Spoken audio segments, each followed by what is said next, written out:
JS. Singh institute of pharmacy शिक्षा के क्षेत्र में निरंतर नए कीर्तिमान स्थापित कर रहा है। फार्मेसी शिक्षा के क्षेत्र में आधुनिक प्रयोगशाला उपकरण एवं अनुभवी योग्य टीचर से विद्यार्थी के जीवन को बदल रहा है। यहाँ की कंप्यूटर लैब लाइब्रेरी भी विद्यार्थी के एजुकेशन में अहम बदलाव ला रहा है। कोर्स इवेंट के साथ साथ cultural event, seminar, educational visit, hospital visit, यहाँ के विद्यार्थी का 360 डेवलपमेंट होता है। फार्मेसी के सारे कोर्सेज जैसे D pharm, B pharm, M pharm, PCI से मान्यता प्राप्त संचालित होता है। यहाँ के स्टूडेंट्स ऑल इंडिया एग्जाम जैसे GPAT, NIPER, CUET, PG आदि में अच्छे रैंक से उत्तीर्ण होते हैं। तो जल्दी करें और फार्मेसी में अपना कैरियर बनाएं और J S. Singh institute of pharmacy में अपनी सीट बुक करें, जिसका पता है पारा सराय, धूंधी, लहरपुर रोड, सीतापुर।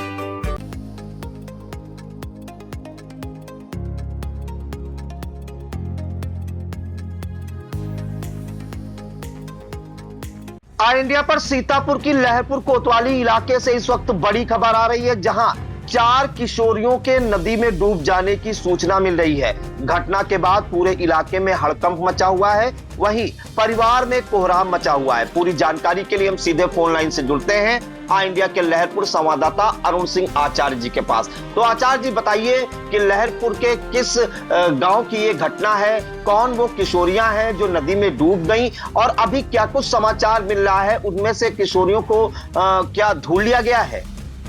प्रियांशु जी, आपको बता दें कि ये घटना कोतवाली क्षेत्र के ग्राम चकपुरवा मजरा पिड़रुया ग्राम सभा का मजरा चकपुरवा है, जो कि लालपुर बाजार के आगे है तंबौर रोड पर। वहां के पास से एक घगरिया नदी है, जिसको इस क्षेत्र में केवानी नदी भी कहते हैं।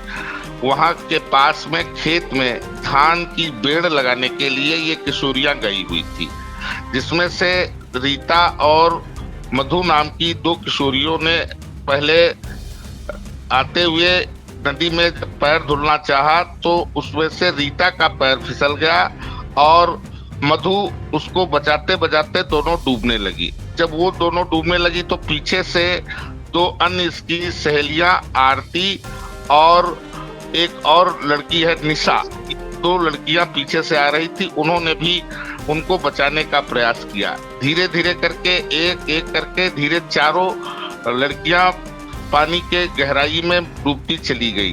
तब तक इनकी चीख पुकार सुन करके जो ग्रामीण आसपास खेतों में काम कर रहे थे वो दौड़ पड़े और बचाने के लिए नदी में कूद पड़े, जिसमें से उन्होंने बचाने का प्रयास करते हुए मधु और आरती को उन लोगों ने तो बचा लिया, जबकि निशा और रीता गहरे पानी में डूब गई। लेकिन फिर भी प्रयास जारी रहा उन डूबी हुई किशोरियों को ढूंढने के लिए, जिसमें देर रात तक जो स्थानीय पुलिस को जब सूचना मिली तो उन्होंने आस पड़ोस के जो गोताखोर थे उनकी मदद से उन किशोरियों की तलाश शुरू कर दी गई। लेकिन किशोरियों की तलाश जारी रही, लेकिन उसमें से रीता का तो शव नदी में पड़ोस में ही मिल गया, जबकि अभी तक निशा नाम की लड़की की जो शव है वो अभी तक नहीं मिला है।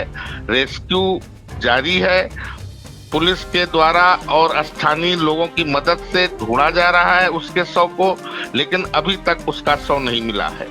जी आचार्य जी, जानना चाहेंगे ये जो चारों लड़कियां हैं ये कहाँ की रहने वाली हैं और क्या ये आपस में सहेलियां थी या एक ही परिवार की थी?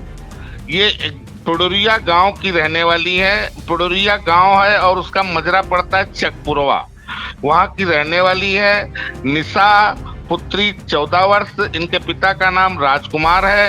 रीता 12 वर्ष की है, इनके पिताजी का नाम राकेश कुमार है। मधु पुत्री प्रमोद कुमार 13 वर्ष उम्र इनकी है। आरती की उम्र 12 वर्ष है और ये आसाराम की, ये चारों अलग अलग लोगों की बेटियां हैं और ये मजदूरी करके जो धान की जो फसल लगाई जाती है, धान की जो बेड़ लगाई जाती है वो लगाने के लिए पड़ोस के खेत में गई हुई थी, जहां पैरों में अधिक कीचड़ लग जाने के कारण वो पैर धुलने के लिए नदी की तरफ आई हुई थी, जिसके अंतर्गत ये घटना घटी और ये क्षेत्र के लिए एक बड़ी विपदा मानी जा सकती, क्योंकि कल अभी एक घटना एक साथ एक परिवार के 3 लोगों को सर्पदंश ने डसा और दूसरे दिन इसी क्षेत्र की घटना में एक साथ 4 किशोरियों को डूबना तो क्षेत्रवासियों के लिए एक आफत की घड़ी जैसी है और चारों तरफ चौदिश जो है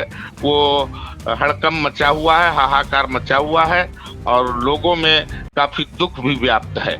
जी बिल्कुल, तो बड़ी घटना इस वक्त ये सीतापुर की लहरपुर कोतवाली इलाके के ग्राम चकपुरवा जो कि लहरपुर कोतवाली इलाके में आता है और बताया जा रहा है कि यहाँ पे जो 4 किशोरियां हैं वो धान की फसल रोपने के लिए गई थी, मजदूरी का काम करती थी और धान की फसल रोप कर ये मंगलवार 6 अगस्त की देर शाम वापस आ रही थी और पैरों में कीचड़ लगा हुआ था, जिस कारण से ये चारों केवानी नदी के किनारे वहां पे अपना पैर धुलने के लिए गई थी। पैरों में जो कीचड़ लगा था उसे साफ करने के लिए गई थी कि जिसमें से एक लड़की उसमें से फिसल कर जब गिरी तो उसको बचाने के लिए दूसरी लड़की गई और फिर देखते ही देखते चारों लड़कियां पानी में चली गई अपनी साथी को बचाने के लिए और गहरे पानी में जाने के कारण चारों डूब रही थी कि अचानक से चीख पुकार सुनकर ग्रामीण जब पहुंचे, ग्रामीणों ने देखा तो मधु पुत्री प्रमोद और आरती पुत्री आशाराम को तो बचा लिया गया।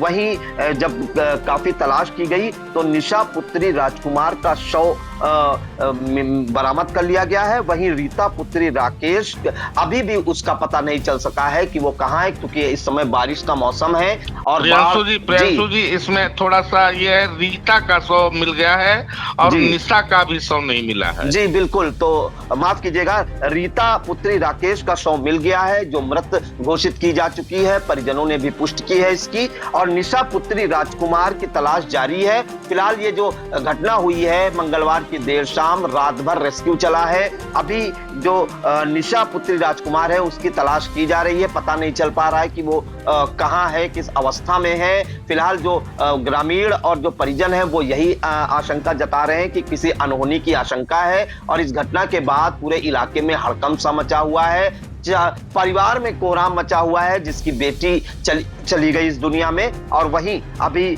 जो निशा पुत्री राजकुमार है उसकी तलाश जारी है। मौके पर पहुंची पुलिस ने जो रीता है उसका शव का पंचनामा भरकर पोस्टमार्टम के लिए भेज दिया है और जो अन्य गायब है एक किशोरी उसकी तलाश की जा रही है। फिलहाल आचार्य इस पर आप नजर बनाए रखिएगा, आगे क्या कुछ जानकारी मिलती है वो भी हम दर्शकों तक जरूर पहुंचाएंगे। इन तमाम जानकारियों के लिए आपका बहुत बहुत धन्यवाद।